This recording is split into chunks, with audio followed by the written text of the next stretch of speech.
Bipolar disorder. Bipolar disorder is a condition. It is characterized by mood swings, mania, and like deep depressive phases. So in the mania, they're like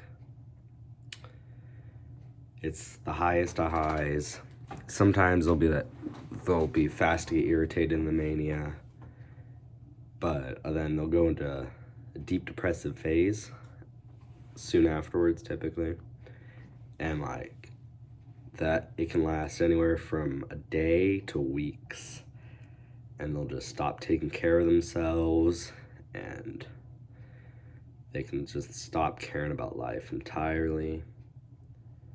And then mood swings, you can go from people with bipolar disorder will go from 1 minute they can be on top of the world, and the next minute it's just complete opposite. They'll be raging or whatever. But that's not all but what bipolar is mood swings. So that's a stigma that is not true.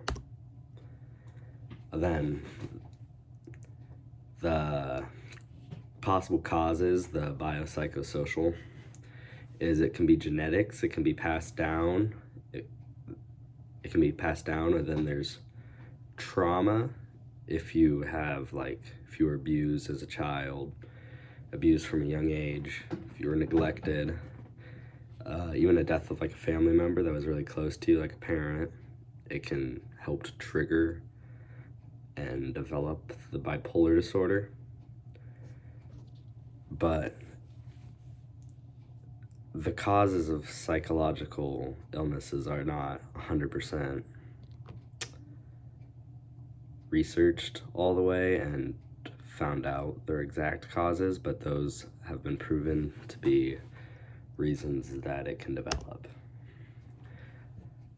Common coexisting psychological conditions include an anxiety disorder that is it's very common. It's around, I think it is 50%, hovers around 50% to 2/3 of people who have bipolar disorder to also have an anxiety disorder, and it's very similar numbers with depression as well. Then substance abuse disorder can go hand in hand. It can be a sort of trigger to bipolar as well, but then the same in reverse. And then the substance abuse disorder just makes it so much worse, because then the substances just cause a vicious cycle of triggering the mania and the depression even more severely and more often. The warning signs are if they're having sudden changes in moods, so that'll warn you of your mood swings.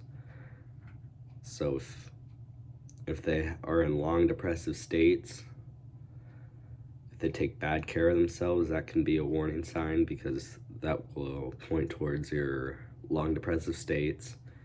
And if they get agitated quickly and they just get to an over the top reaction, that can be a big warning sign of bipolar, and you got to watch out for those. Things that can help you overcome the bipolar disorder to make it able to live with is therapy, and therapy can also help it from stopping from developing. Even if you haven't been diagnosed or haven't developed it at all yet, everyone should do therapy. It can help massively. And avoiding the use of substances, because those will go hand in hand, right?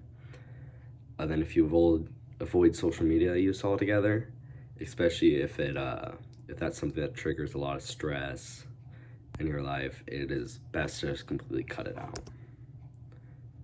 There are a few resources that can help you, like the National Alliance of Mental Health Illness Support Group, so that you can talk as a group, find other resources to help you work through the illness and coping methods. And then there's always the 988 suicide and crisis hotline that you can call anytime and get help. And then you can text CONNECT to 741-741, and you can have a conversation with a real human, and it'll help you through the crisis, much like the hotline. It's just not over the phone, it's over text. And bipolar disorder, it doesn't only affect the people who have the disorder, it affects his family a lot. And it can stress the family members' lives, but there's also resources to help the family members. You can do group therapy with the person who has bipolar disorder, and you can do things like individual therapy to help you cope through what your family member's going through, because the person with bipolar disorder can cause a lot of negative effects to the family. And then, how can the family help? So the best way you as a family member can do for bipolar disorder, help your loved one, is that no matter how much hell they raise, you still include them, make sure they know that they're loved and part of the family. You never want to exclude them from stuff because of it, because that will just cause a vicious cycle of like a depressive state, and it will lead them into that deeper depressive state. But there's a fine line, because where you have to support them, but you cannot be like an outlet for their bad behaviors. Like if the bipolar disorder leads to substance abuse, there's a fine line, because you have to support them, but you can't support that, and you have to draw boundaries. And finally, the stigmas you have to watch out for is that multi-personality disorder and bipolar are not one and the same. It's a common error, but they are very different. Multi-personality disorder, they actually become two different people. And like sometimes you can't even remember what happened if you're in the other personality, if it's serious enough. But bipolar, it's very different. It is all the same mental state. Or I guess that's not the right word, but yeah. And the second stigma is people with bipolar are not always in a manic or depressive episode. A lot of the times, they can be just like anyone else. You wouldn't even know. But then when they do switch into that manic or depressive episode, it's just all hell from there. And the final stigma is it's just mood swings. That is one of the biggest misconceptions of bipolar, because it's not just mood swings. They go through the deep depressive states that can last weeks on end. And they'll have the manias. So it is not just mood swings. That's it.